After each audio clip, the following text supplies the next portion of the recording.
Bonjour, bonjour tout le monde! Bienvenue au live de Isabelle Huot, mais Mélanie Marchand qui prend le contrôle de sa plateforme pour partager avec vous une fois par mois, donc le mercredi à l'heure du lunch, des trucs de cuisine, des recettes du moment, qu'on prenne le temps de connecter et de passer un bon moment ensemble, dans le fond. C'est tellement important. On dirait que le COVID, justement, nous a incités à se connecter, à créer des liens et de former des communautés.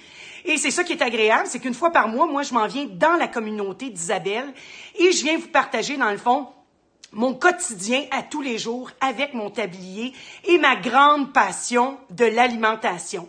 Parce que pour les gens qui ne me connaissent pas, je m'appelle Mélanie Marchand et je suis chef graduée de l'ITHQ. Ça fait presque 30 ans. Dites-les pas trop fort. J'étais une gourmande quand j'étais jeune. Je suis tombée dans le panier quand j'étais petite. Mes parents ont eu des boulangeries et ma passion, c'est vraiment les aliments et de les transformer pour que ça goûte bon. Donc, moi, je suis chef, donc avant tout, mes créations goûtent bonnes. Mais en plus de ça, quand je travaille avec Isabelle et toute son équipe, ben dans le fond, ma connotation santé et ma conscience revient rapidement parce que dans le fond, de s'alimenter, oui, c'est bien beau que ça soit bon, mais plus on vieillit, on veut que ça soit santé parce qu'on veut vivre longtemps. Et c'est prouvé que l'alimentation, c'est le gaz qu'on met dans notre corps, hein? Donc, c'est hyper important. Et moi, je suis de cette croyance que si on s'alimente bien, ben on va forcément être en santé plus longtemps. Mais en plus de ça, c'est que ça nous empêche peut-être de prendre de la médication parce que dans les aliments, il y a tellement de vitamines, de minéraux et bien des docteurs pourront prouver que oui, si on s'alimente bien, il y a bien des médicaments et bien des bobos qu'on va s'enlever quand on va être un peu plus grand. Mêlé à ça, l'activité physique, ben là, vous allez vivre jusqu'à 100 ans, mes amis, je vous le garantis. Donc, à tous les mois, en plus de ça, qu'est-ce qui arrive? C'est que l'équipe d'Isabelle et moi, ben on essaie d'avoir des sujets qui sont d'actualité, de tendance. Et qu'est-ce qui prône de ce temps-ci? Le coût des aliments. Vous avez vu que le panier d'alimentation augmente, c'est incroyable, des guerres de prix. Et donc, qu'est-ce qu'on voulait faire? C'est qu'on voulait vous proposer, dans le fond, des idées comment prolonger les végétaux, donc les légumes. Parce que les légumes, premièrement, il y a des variétés qu'on va avoir moins là, dans les mois d'hiver qui s'en viennent. Et pourquoi pas en profiter présentement, maintenant, là, quand l'abondance est encore là, dans certains cas de légumes, bien là, si on est intelligent, hein, les fraises, les petits fruits, on les a peut-être déjà congelés. Donc, on va parler aujourd'hui de comment on peut rallonger la vie de nos végétaux, de nos fruits et de nos légumes. Donc, je vais prendre le temps, parce que là, je vois qu'il y a beaucoup de monde qui sont en train de se brancher. Je vais prendre le temps de vous saluer, parce que c'est tellement le fun que vous preniez le temps de venir passer votre heure de lunch avec moi dans ma cuisine. Donc, bonjour Lorraine, Bridge, Pierre, Alain. Oh, hey, il y a des hommes. C'est rendu maintenant, pas rien qu'une affaire de filles de bien vouloir s'alimenter. C'est rendu quelque chose d'hyper à la mode. Puis les hommes, oui, c'est pas rien que l'activité physique. Ils prônent maintenant également une bonne alimentation. On aime ça voir des gars sur des plateformes de filles. Bonjour Claude. Ma fille Rose est toujours avec moi. Janine, Joanne, Gaétan, Louise. Ma fille Rose est toujours avec moi parce que si vous posez des questions, ce qui est le fun des lives avec Isabelle Huot, c'est que mon assistante me pose les questions pendant que je suis en train de vous parler de recettes. Donc, s'il y a vraiment des sujets qui vous sont pertinents ou des aliments que vous avez des questions, ben c'est la bonne façon de commencer notre dialogue. Posez-nous des questions. L'équipe d'Isabelle est hyper présente sur les réseaux sociaux. Sur mes plateformes à moi, Mélanie Marchand ou Mélanie Cuisine sur Instagram, ben vous allez voir qu'on va vous aider à répondre à vos questions, à avoir des bonnes recettes et s'en aller vers un mode de vie un peu plus santé. Donc, si on veut prolonger la vie de nos légumes et de nos fruits, je réinventerai pas la roue, les amis, là. Si je me fie à ma grand-mère et comment on conservait les aliments dans le temps avant d'avoir les réfrigérateurs, ben vous allez voir que beaucoup de ces trucs-là sont encore à la mode et très pertinents aujourd'hui. Donc, tout d'abord, la façon, je vous dirais, la plus facile de conserver les aliments pour en avoir pendant les mois d'hiver, c'est définitivement la congélation. La congélation, c'est facile. Même dans des fois, on n'a seulement qu'à prendre les fruits et les légumes, les mettre directement sur une plaque à biscuits pour pas en faire un pain pour que ça vienne tout congeler ensemble. Mais venir bien les étaler sur une plaque à biscuits et de les congeler, c'est vraiment la chose la plus facile. Pas besoin de venir les blanchir, pas besoin de venir les couper, pas besoin de venir les déshydrater dans certains cas. Donc, quand c'est la saison des petits fruits, soyez intelligents et mettez-en au congélateur. Vous allez avoir tout d'abord le meilleur des goûts parce que les fraises vont être bourrées de sucre, toutes rouges à l'intérieur. Et vous n'en retrouverez pas des comme ça pendant les mois d'hiver. Profitez des petits prix, allez acheter également des grosses quantités. Donc, la congélation, hyper pratique pour conserver nos aliments plus longtemps. En plus de ça, ben là, je vous ai parlé un peu de blanchir, parce que oui, c'est bien beau prendre les fruits et les légumes comme ça, puis de les congeler, mais certains se congèlent pas du tout, comme les laitues, hein, on sait. Mais par contre, si on veut congeler, disons, des brocolis, des navets, des carottes, ben c'est sûr que si on les met pas blanchis au congélateur, vous allez vous retrouver avec un légume, premièrement, qui va avoir des petites lignes à l'intérieur de votre légume parce que la congélation va venir briser les fibres de votre légume. Tandis que si vous venez le blanchir, vous allez ramollir la peau et c'est ça qui va permettre, dans le fond, aux cristaux de ne pas venir briser la chair. C'est pourquoi que tous les légumes racines qu'on va retrouver vont avoir été blanchis tout d'abord pour avoir cette belle texture de légumes qui seraient encore frais quand on vient les plonger dans de l'eau bouillante pour leur donner vie. Donc, il faut les blanchir. Donc, cette étape-là est très importante pour beaucoup plus de légumes que de fruits. Je fais la même chose également avec les fruits à noyaux. Vous pourriez faire la même chose également avec les pêches. Moi, j'aime bien les blanchir pour retirer la peau et de venir les couper en quartiers par la suite, les mettre dans une tôle et les congeler. Une fois que c'est congelé, on vient les mettre dans des sacs hermétiques. On essaie de retirer le plus possible l'air, là, en pliant le sac sur lui-même. Pas besoin nécessairement d'avoir une machine qui retire l'air. C'est sûr que si on a un vacuum seal, ben là, vous allez en plus de ça conserver vos fruits et légumes sans brûlure de congélation. Donc, c'est le contact de l'air avec le fruit et légumes qui va venir faire cette petite pellicule blanche-là et qui va venir endommager notre fruit et légumes. Si on vient le mettre sous vide d'abord et on retire tout l'air, ben là, vous êtes sûr d'avoir toujours la meilleure qualité de fruits et de légumes congelés. Oui, Rose? Pour les ananas, comment Oui. on fait, Chantal Demonde? Bien, très bonne question. Donc, tout d'abord, quand le légume est très sucré, il va se congeler beaucoup plus facilement. Donc, quand on prend un légume qui n'a pas beaucoup d'un fruit qui n'a pas beaucoup de sucre, bien, c'est l'eau à l'intérieur. Plus le fruit va être sucré, bien, plus lui, il va résister à la congélation. Donc, pour l'ananas, vous allez le peler à vif. C'est-à-dire que vous allez retirer toute la pleure, vous allez vous faire des beaux cubes et vous allez les mettre tout directement sur une tôle à biscuits, sur un papier parchemin, et vous allez les congeler. Il y a beaucoup de jus, il y a beaucoup de sucre, donc l'ananas, on n'a pas besoin de le blanchir. Il va se conserver très bien. Faire attention de le mettre sur une plaque pour pas qu'il soit tout en pain. Parce que si vous mettez ça dans un bol, puis vous le faites congeler dans un bol, bien là, vous allez vous retrouver avec un gros bol d'ananas, un gros bloc. Tandis que si vous venez le mettre à plat, sur un papier parchemin, en plus de ça, ça collera pas dans le fond de votre tôle, hein, parce que c'est du sucre, si on le met dans la tôle, ça risque de coller. Donc, sur le papier parchemin, puis en plus de ça, après ça, vous le mettez dans un sac, tout simplement, un sac hermétique, vous retirez le maximum d'air et vous le conservez comme les sacs qu'on peut acheter en supermarché. C'est bon? Donc, la congélation, c'est vraiment un des meilleurs trucs. Quelle recette que je pourrais vous partager avec des fruits et des légumes congelés aujourd'hui? Bien, regardez, un petit smoothie. On ne réinvente pas la roue, mais si on a utilisé des fruits d'été bourrés de sucre, bien, vous n'aurez même pas besoin de rajouter de sirop d'érable ou quelque chose pour venir le sucrer, parce que votre fruit est très sucré à la base. Donc, aujourd'hui, santé tout le monde avec un beau petit smoothie rouge. Dans lequel j'ai mis de la betterave également. J'adore venir mélanger des légumes dans mes smoothies de fruits, ni vu ni connu. Les enfants ne verront pas la différence et vous leur donnez des vitamines et des minéraux différents. Donc, plus vous allez mettre de la couleur, des variétés de légumes et de fruits dans vos smoothies, plus vous allez péter le feu. Donc oui, je me suis fait un smoothie, mais regardez à l'arrière, j'ai fait également un bol de smoothie. La grosse tendance pour se faire des déjeuners un peu plus copieux, c'est-à-dire que vous allez prendre la même recette de votre smoothie, mais vous allez couper la quantité de liquide. Donc ça va vous faire quelque chose de très, très, très épais, presque un sorbet, je vous dirais. Et vous allez venir mettre ça dans un beau bol. Et là, vu que c'est congelé et que c'est épais, vous allez pouvoir venir mettre sur le dessus des fruits frais, des granolas, des graines, donc des aliments qui vont compléter votre smoothie pour que celui-ci devienne peut-être complet. Un peu de yogourt, un peu de lait, des beurres d'amande ou des beurres d'arachide également.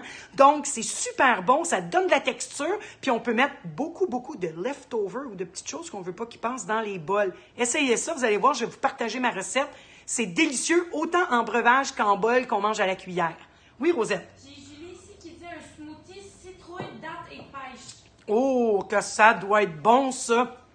Super belle idée, donc de travailler également avec les fruits et les légumes de saison pour se faire des smoothies. Hein? Je pense qu'il y a bien des chaînes alimentaires qui l'ont compris. Starbucks, hein? Leur breuvage chaud à la citrouille, ils l'ont compris. Donc oui, c'est à cette période-ci de l'automne qu'on va retrouver les courges, les citrouilles en grande quantité et c'est là qu'il faut en profiter. Donc, les courges et les citrouilles, on peut les congeler. Moi, j'aime bien venir les congeler crus. Donc, c'est sûr que si ma citrouille est très grosse, bien, ce que j'aime bien le faire tout d'abord, c'est que je vais peut-être la mettre au four un petit 15 minutes juste pour ramollir la pleure, puis qu'elle soit plus facile à couper. Puis par la suite, si celle-ci est pour faire des purées ou des smoothies, même si elle est fraîche et non blanchie pour avoir une texture parfaite, ben dans un smoothie, vous ne voyez pas la différence. Par contre, si vous voulez en faire une purée, c'est là que je vais vous recommander de venir blanchir vos cubes. Même chose avec la pomme de terre sucrée, donc de venir éplucher la courge, de venir la mettre, on peut la blanchir dans l'eau, mais on pourrait également venir la rôtir légèrement au four pour l'aider justement à briser la fibre et l'eau qui va lui laisser la texture crémeuse quand on veut venir y faire un potage. Oui, Rosette? Les betteraves, est-ce que ça se congèle?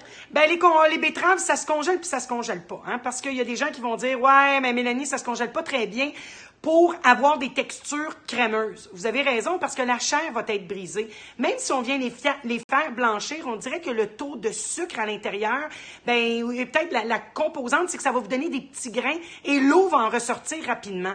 Moi, j'en congèle de la crue quand vient le temps de me faire des smoothies. Donc là, les betteraves, je les épluche. Puis même, des fois, si la pleure est très mince, je les coupe en gros cubes, je les congèle sur une tôle. Puis ça, c'est des cubes de betterave que je vais utiliser pour mettre dans mes smoothies. Donc, je l'utilise cru.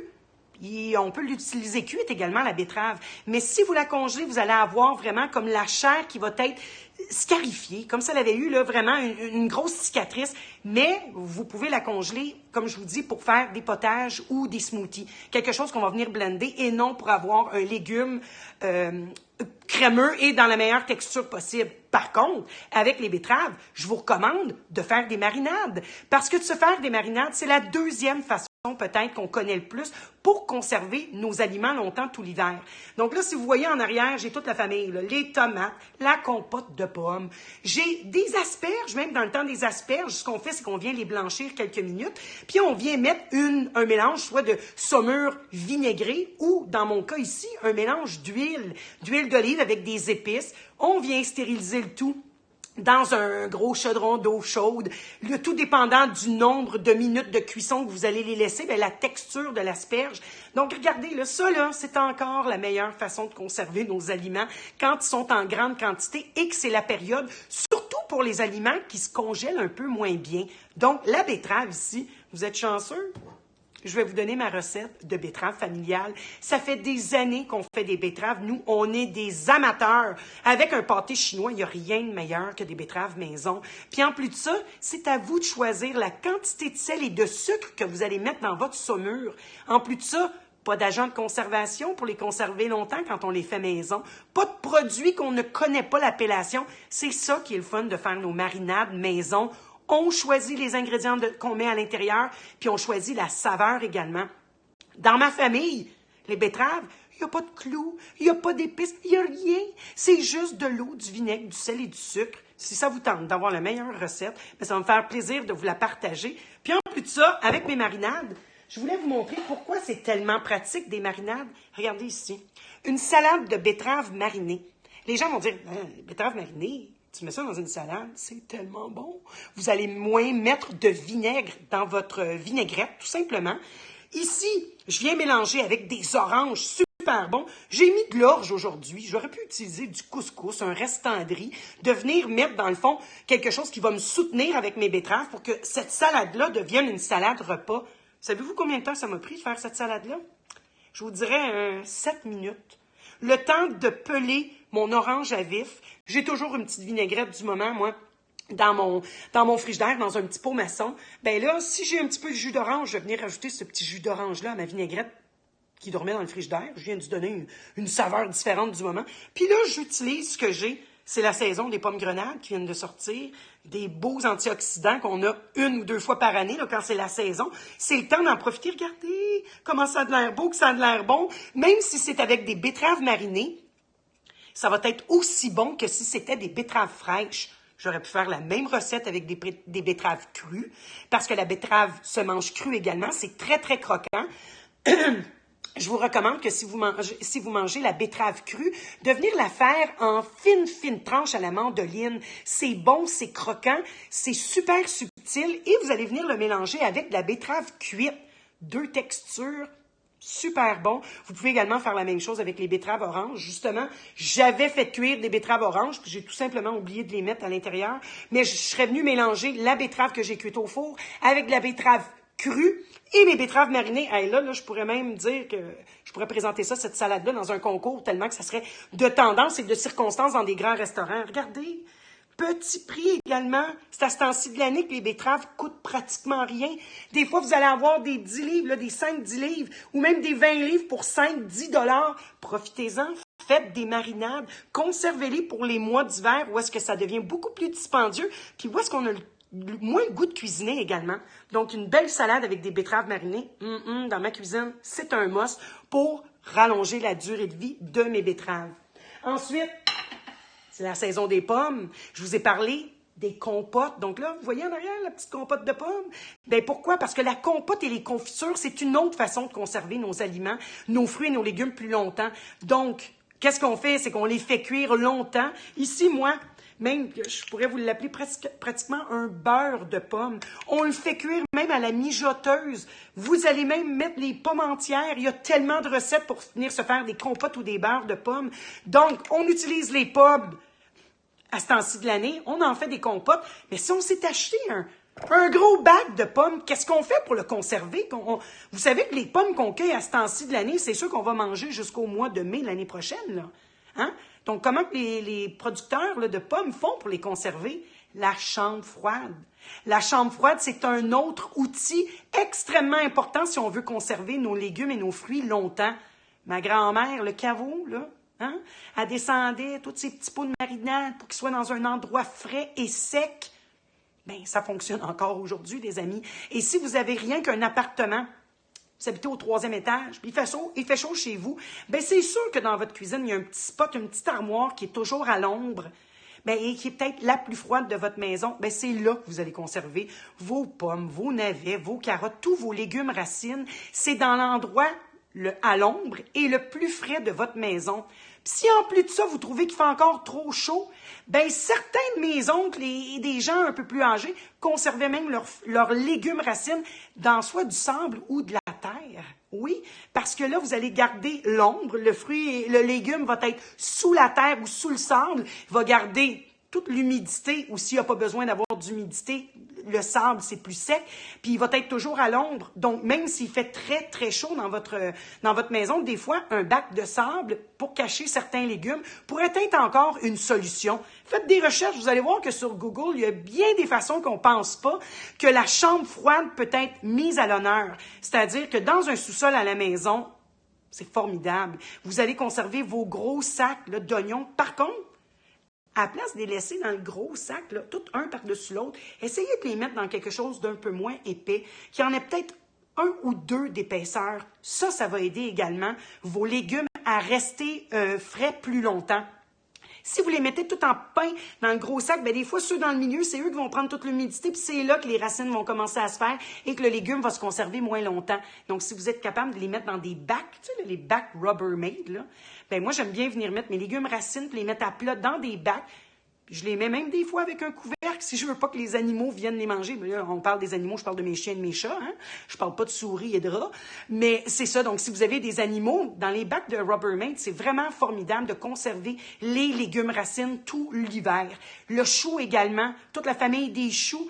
Donc, ce sont des légumes qui se conservent de nature très, très longtemps. Le frigidaire, dans les tiroirs, c'est vraiment une place que vous allez conserver également ces genres de légumes-là très longtemps. Quand ils deviennent un peu moins beaux, un petit peu plus flétris, qu'est-ce qu'on fait? On a seulement qu'à les plonger dans un bain d'eau glacée, puis le chou va redevenir un peu vivifiant, croquant, et ça lui redonne vie de venir le plonger dans un bain d'eau glacée avant de venir l'utiliser, si ça fait longtemps que vous le conservez dans le tiroir de votre frigidaire. Ensuite, oui, Rosette? Julia demande, les betteraves, est-ce qu'ils se congèlent s'ils sont râpés et blanchis pour les salades? Très bonne question. Je ne l'ai jamais testé. Mais d'après moi, oui, Julie. Sais-tu quoi? Essaie-le, puis tu me donneras ta réponse. Mais je crois que oui. Par contre, comme je t'ai dit, la seule chose, c'est quand tu vas décongeler. Très important de venir le décongeler au frigidaire. On ne va pas faire décongeler ça dans un micro-ondes. Puis même dans l'eau. Moi, je le mettrais vraiment au frigidaire la veille et viens le mettre peut-être dans du papier absorbant, du Scott Towel, pour que l'humidité et l'eau, pendant la congélation, aient dans le papier et non dans ton légume. Mais sais-tu quoi? Je vais l'essayer. Oui, parce que ça pourrait nous faire gagner du temps. Puis en plus de ça, s'il est un peu moins beau, si ta betterave est un peu moins belle, passe-la au blender, puis mets ça dans une soupe. Ça va être une façon de la récupérer. Tu ne l'auras toujours pas perdue. Donc, des fois, c'est vraiment de faire des tests, essais et erreurs pour se rendre compte que ça fonctionne ou que ça fonctionne pas. Comme je vous ai dit, moi, je me fais des cubes de betterave que je mets au congélateur pour mes smoothies. Comme mon smoothie rouge, là, ici, un petit cube de betterave frais, là, ça donne une belle couleur, puis ça vient donner un petit goût différent à un smoothie seulement qu'avec des fruits. Donc, rien à perdre, essaie-le, puis tu pourras me donner le commentaire, Julie. Oui, Rose? Est-ce que c'est mieux de blanchir les poireaux? Oui, toujours, oui, tout à fait. Les poireaux, tout ce qui est oignons également, beaucoup d'eau à l'intérieur. Donc, si vous les blanchissez, vous allez ramollir, comme je vous ai dit, vous aider justement le légume à pas cristalliser ou à venir faire comme des petites cicatrices. Donc oui, blanchir quelques minutes, on stoppe la cuisson dans un bain d'eau glacée pour pas que la cuisson continue. Puis quand on dit blanchir, c'est de 1 à 2 minutes. Hein. C'est vraiment juste pour venir briser le dessus de la peau du légume, dans le fond. On ne veut pas venir le cuire. C'est sûr que là, si on parle d'une patate au complet, vous pouvez la laisser 3-4 minutes. Mais habituellement, quand on parle d'un légume qu'on a coupé en petits cubes, là, ou quand même de grosseur normale, on dit 1 à 2 minutes maximum de blanchiment pour blanchir. Oui, Rose? Julie a dit qu'elle va essayer puis qu'elle va nous donner des nouvelles. Julie, tu devrais me suivre sur mes plateformes. On va devenir des amis parce que c'est ça la force d'une communauté. On se pose des questions, on répond, puis on devient, dans le fond, des amis. On fait partie de la même famille, pratiquement. Hein? Donc, là, si on a parlé de la chambre froide, les compotes de pommes, avec la compote, qu'est-ce que je vous ai fait? Je ne pouvais pas passer à côté un beau petit muffin. Hein? C'est une belle façon de passer les grosses quantités de compotes de pommes qu'on a fait, de venir en mettre à l'intérieur de nos muffins et de nos gâteaux. Ça vient donner beaucoup d'humidité. Même des fois, dans certaines recettes, on peut venir couper les œufs si on vient remplacer avec la compote de pommes. Mais là, la pâtisserie, c'est vraiment de la chimie. C'est pas dans tous les cas qu'on peut le faire. S'il y a quand même assez de sucre, s'il y a un quart gras, on peut retirer l'œuf pour venir remplacer par de la compote de pommes. Mais regardez ça, un beau petit muffin. En compote de pommes, sur le dessus, on est venu mettre un petit granola, un petit strudel, puis regardez, à l'intérieur du muffin, j'ai même mis des cubes de pommes. Les cubes de pommes, oui, ça se congèle, mais vous allez voir que la texture devient un peu plus pâteuse. Mais oui, si on vient les mettre dans des sacs sous vide, là, c'est très important que certains fruits qu'on va congeler comme ça, comme la pomme ou la poire, si on vient rien que les couper, puis on les met au frigidaire, ça va tout cristalliser, premièrement. C'est pourquoi qu'on va venir, dans mon cas, venir les couper en cubes et ne pas les blanchir, mais les mettre dans un sac sous vide. Donc, il n'y a pas de contact avec l'air quand on vient les congeler. Ceux-ci, en décongélation, vont devenir un peu plus pâteux. C'est là qu'on pourrait les mettre à l'intérieur de muffins ou venir les utiliser pour faire des purées. Mais c'est sûr que la pomme, c'est pas le meilleur fruit à congeler parce que, justement, il y a un haut taux d'eau. Par contre, si on vient le mettre ici à l'intérieur de mon muffin, il va venir donner de l'humidité et je sens encore la fibre. Donc, c'est pas tout brisé. Je peux les récupérer à l'intérieur de muffins comme ça. Super belle recette. C'est bon, c'est moelleux. Pas trop sucré. une bonne recette à avoir. Donc, on a parlé des muffins, on a parlé de la congélation. Déshydrater également. De venir faire des chips de fruits. Le déshydrateur, c'est qu'on vient retirer l'eau, 100% de l'eau qui est à l'intérieur de notre fruit, de notre légume. On peut venir se faire des chips de betterave, des chips de panais, des chips de carottes. On va utiliser dans ce cas-là, moi ce que j'aime bien faire, c'est que j'aime bien prendre les légumes crus, de venir les mettre en fines tranches et de les mettre tout directement dans mon déshydrateur. Vous pouvez également les blanchir par la suite, venir les faire à la mandoline. Ça va vous donner une texture un petit peu plus pâteuse, moi je vous dirais, à l'extérieur du fruit ou du légume. C'est pour ça que moi, je viens les faire toujours avec des légumes que je vais mettre à la mandoline tranchée très mince. Ensuite, le déshydrateur, on peut venir alimenter, donc ça veut dire on peut venir badigeonner, disons, les tranches de pommes avec un peu d'huile, on pourrait venir mettre de la cassonade, on peut venir donner du goût à nos chips. On peut venir badigeonner également avec du vinaigre si on voudrait donner un petit goût un peu acidulé. Donc, essayez le déshydrateur. Très belle façon également pour passer le reste des quantités de fruits et légumes qu'on a en grosse quantité. Puis une fois que c'est déshydraté, qu'est-ce qu'on peut se faire? On peut se faire des poudres. Donc, imaginez, la betterave, on est venu déshydrater la betterave. On en a fait des tranches très fines. On a déshydraté, ça devient des chips. Qu'est-ce qu'on prend? Ces chips-là déshydratés, on les met dans un petit mini-mélangeur, puis on passe ça au moulin et ça devient une fine poudre de betterave. Si vous allez chez les magasins un peu plus santé, puis vous achetez une petite poudre de betterave, vous allez voir que c'est très dispendieux. On utilise ces poudres-là pour mettre dans des smoothies. Super belle façon. Donc, si on est un peu créatif, rien ne se perd. On peut tout récupérer également. Oui, Rosette? Moi, là, mon truc, c'est mon truc préf, c'est une combinaison de deux choses que tu viens de dire. C'est-à-dire? De la compote de pommes dans le déshydrateur, ça fait comme des... Oui! Ça fait comme des petits bonbons, des fruit roll-ups. Hey, Rosette, tu te rappelles quand je te faisais ça, hein? Parce que c'est vraiment chimique, on s'entend, les fruit roll-ups. Oh oui! Donc, si vous... C'est tellement bon, pourtant, mais... T'as très raison. Donc, si vous n'avez pas compris ce que Rose vient de dire, c'est que si vous avez un déshydrateur, vous pouvez venir vous faire des fruit roll-up. Une collation que les enfants adorent, mais qui est remplie de sucre. Et Rose vient de le dire, avec un déshydrateur. Et vous allez la mettre sur une pellicule qui se vend avec les déshydrateurs. Et vous allez laisser déshydrater entre 2 et 4 heures. Et ça va vous donner des fruit roll-up. Les enfants adorent ça. C'est hyper facile à faire. Toujours avec une base de compote de pommes. Vous pouvez venir y mettre des fraises, des pêches, des bananes, mais utilisez toujours une base de compote de pommes. C'est vraiment ça qui va vous donner la texture parce que dans la pomme, il y a un style de gélifiant.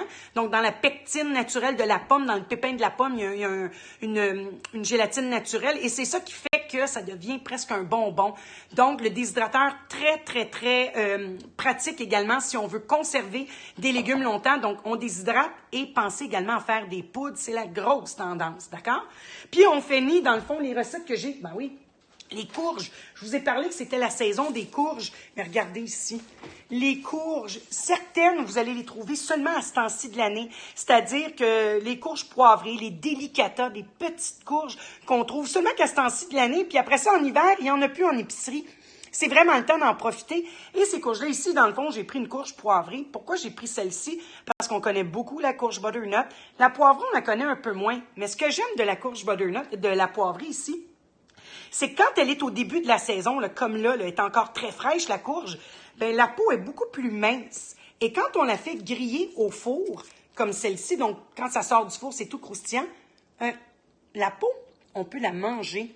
Elle est tendre quand on la fait cuire. Donc ici, ce que j'ai fait, c'est que j'ai fait des belles tranches de courge poivrées, seulement qu'avec les assaisonnements d'Isabelle à la viande et un peu de fromage parmesan. J'avais badigeonné préalablement mes tranches avec un peu d'huile d'olive pour que le fromage et les assaisonnements collent sur le dessus et je cuis au four pendant 25 à 30 minutes en retournant à la mi-cuisson à 425. Ça vous donne une collation, c'est un vrai délice. Légumes d'accompagnement pour la dinde de Noël, le jambon du temps des fêtes, c'est super bon. On pourrait également venir rajouter à l'intérieur de ce cercle-là une farce. On se met une petite farce de légumes, de pain sec à l'intérieur. Super belle façon de venir manger la courge différemment. Puis regardez, petit prix, grande saveur. C'est ça qu'il faut savoir. De consommer également les aliments qui sont de saison. Ça, une courge comme ça se conserve tout l'hiver dans le frigidaire ou dans votre chambre froide au sous-sol. peu de lumière, donc pas de lumière du tout, et dans un endroit qui fait frais, vous allez les conserver jusqu'au printemps prochain. Donc, c'est des aliments comme ça que je vous recommande de consommer l'hiver parce que ça se conserve très longtemps et vous allez en profiter petit prix pour que ça soit un peu moins cher quand on fait à manger à tous les jours. Oui, ma Rose. Nancy demande, pour les carottes, on les conserve comment le plus longtemps possible? Bien, les carottes, c'est vraiment au frigidaire, hein, dans le tiroir, ça se conserve très longtemps, ou à la cave, comme je vous ai dit. Le meilleur degré de température, si je ne me trompe pas, c'est entre 8 et 11 degrés, ou entre 8 et 12 degrés, je crois, là. Il faut vraiment aller vérifier. Dans un frigidaire, il fait entre 4 et 6. Des fois, c'est un peu trop froid, le frigidaire. C'est pour ça que, des fois, le frigidaire va déshydrater même. Votre légume va devenir très, très mou, pas déshydraté. Il y a de l'humidité dans le frigidaire, donc ça va venir mettre votre légume, éventuellement, il va devenir mou, puis tout ratatiné.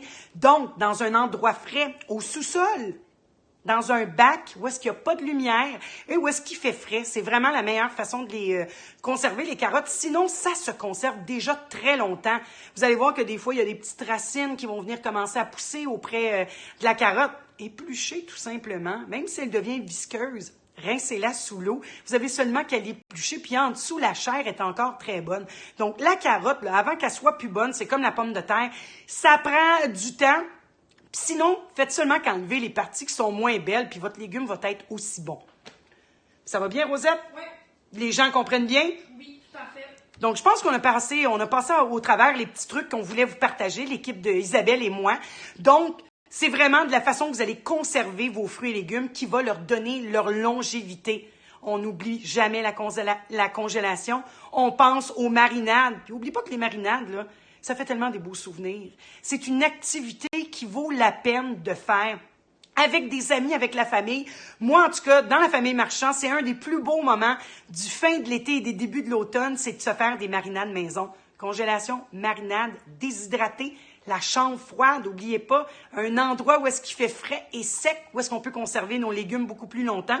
Puis en plus de ça, je pense qu'on a fait pas mal le tour. Si vous essayez de prendre tous ces trucs-là, bien, vous allez voir que vos fruits et les légumes vont rester beaux plus longtemps et vous allez en bénéficier parce qu'au bout de la ligne, vous allez les utiliser dans vos recettes.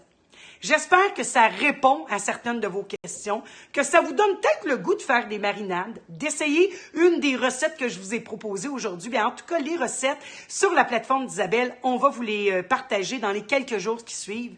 Et sinon, moi, à toutes les semaines, sur mes deux plateformes, soit sur Mélanie Cuisine sur Instagram ou sur Mélanie Marchand sur Facebook, à tous les jeudis soirs à 5h30, je vous invite dans ma cuisine. Je prends le temps de cuisiner une recette en 30 minutes avec des produits peut-être que vous connaissez un peu moins, mais en tout cas des produits qui font partie de mon garde-manger et qui font vraiment la différence dans mes saveurs. Donc, je vous invite, si on n'est pas déjà amis sur une de mes plateformes, faites la demande et ça va me faire plaisir de vous accepter dans ma grande communauté de gens qui aiment la vie, la famille, la gourmandise et qui veulent vivre longtemps et heureux. Donc, j'espère que ça vous a plu. Moi, c'est toujours un bonheur de venir vous retrouver ici une fois par mois sur la plateforme d'Isabelle. On se donne rendez-vous, dans le fond, au mois de novembre, le dernier mercredi du mois de novembre. Je ne sais pas quel va être le thème encore, mais une chose est sûre, ça va être savoureux et ça va être bon pour notre santé.